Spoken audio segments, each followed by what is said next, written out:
શ્રી ગુસાઈજી પરમ દયાલ કી જય। આગ્રાના એક ધની ક્ષત્રિય, તેના પુત્ર કનૈયા શાલ, માતાના લાડકા, બહાર ગામમાં તો જવા જ ન દે। કિશોર વયમાં આવ્યા ત્યારે હઠ કરીને મામાની સાથે મથુરાજી ગયા। ત્યાંથી ગયા શ્રી ગિરિરાજજીના દર્શને। દર્શન કરતા જ મૂળ લીલાની સ્ફૂર્તિ થઈ આવી। દેહની શુદ્ધિ ભૂલ્યા, બાવરાની જેમ બની ગયા। મામાએ મંત્ર તંત્ર ઔષધ ઉપચાર કર્યા, પણ વ્યર્થ।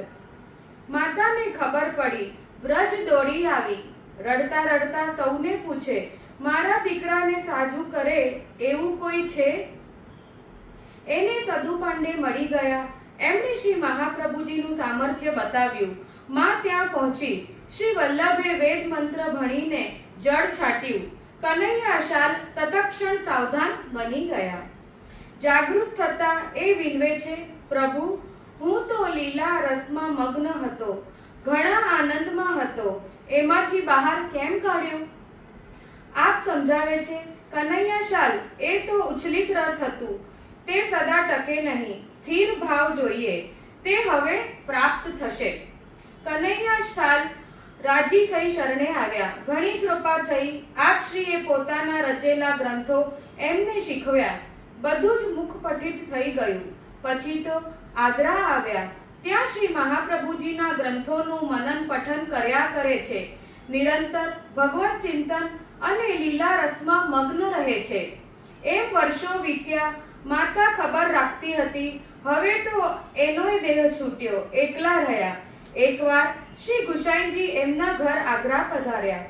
તાજ ચરણ શ્રી મહાપ્રભુજી લીલામાં પધાર્યા ત્યારે શ્રી વિઠ્ઠલેશને નાની વય હતી। પછી શ્રી મહાપ્રભુજીના ગ્રંથો મેળવવાની ઈચ્છા થઈ ત્યારે શ્રી અક્કાજીએ પૂછ્યું। એમણે આજ્ઞા કરી, આગ્રાના કનૈયા શાલને બધા ગ્રંથો મુખ પઠિત છે। કનૈયા શાલે આપનો ઉત્તમ સત્કાર કર્યો। પોતાનું અહોભાગ્ય માનીને તમામ ગ્રંથો આપને સમજાવ્યા અને આપ્યા।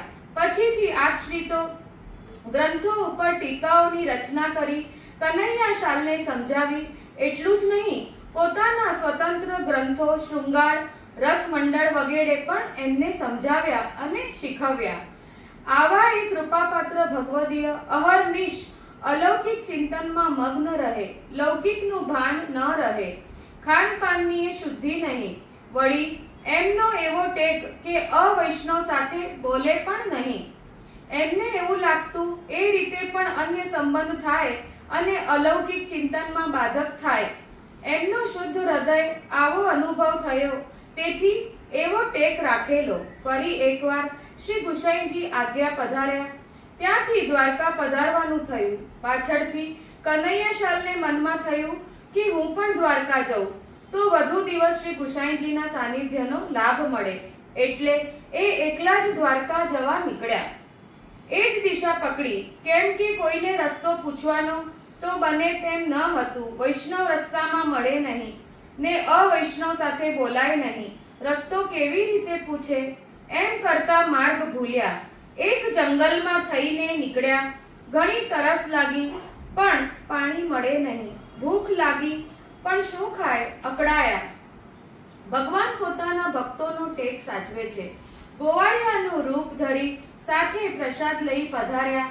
કહે છે, લ્યો આ શ્રીજીનું પ્રસાદ છે, ખાઓ અને પાછળ જુઓ, સરોવર ભરેલું છે, જળ પીઓ। ઘડી પહેલા જ્યાં કાંઈ ન હતું ત્યાં સરોવર દેખાયું, પ્રસાદ લીધો, જળ પીધું, સ્વસ્થ થયા। ગોવાળ કહે છે, તમારે દ્વારકા જવું છે ને? જુઓ સામી બાજુ જ દ્વારકા છે, હમણાં પહોંચી જશો। એણે રસ્તો બતાવી દીધો। થોડુંક જ ચાલ્યા ત્યાં તો દ્વારકા આવ્યું। શ્રી રણછોડરાયજીના મંદિરમાં શ્રી ગુસાઈજીના દર્શન કર્યા। આપ શ્રી પૂછે છે, અરે વૈષ્ણવ, તમે એકલા આગ્રાથી દ્વારકા કેવી રીતે આવ્યા? અવૈષ્ણવ સાથે તો તમે બોલતા પણ નથી ને? કનૈયા શાલ કહે છે, મહારાજ આપને ક્યાં અજાણ્યું છે? ટેક રાખનાર આપ છો અને નિભાવનાર પણ આપ જ છો। હવે જાઓ, શ્રી રણછોડરાય પ્રભુના દર્શન કરો। પોતે આજ્ઞા કરી। એ ગયા, દર્શન કર્યા। શ્રી ગોવર્ધનધર સ્વરૂપે જ દર્શન થયા। એ વ્રજલીલાના જીવ હતા. એમના નયનોમાં શ્રીજી જ વસી રહ્યા હતા. જ્યારે આગ્રા જવા ઉપડ્યા ત્યારે જતી વખતે પણ માર્ગ પાછો એવો જ અનુભવ થયો. લૌકિક દ્રષ્ટિએ ન સમજાય તેવું ઘણું ભગવદીયના જીવનમાં બને છે. એ અનેક અનુભવની વાત છે. એ નિસંશય છે. શ્રી ગુસાઈજી પરમ દયાલ કી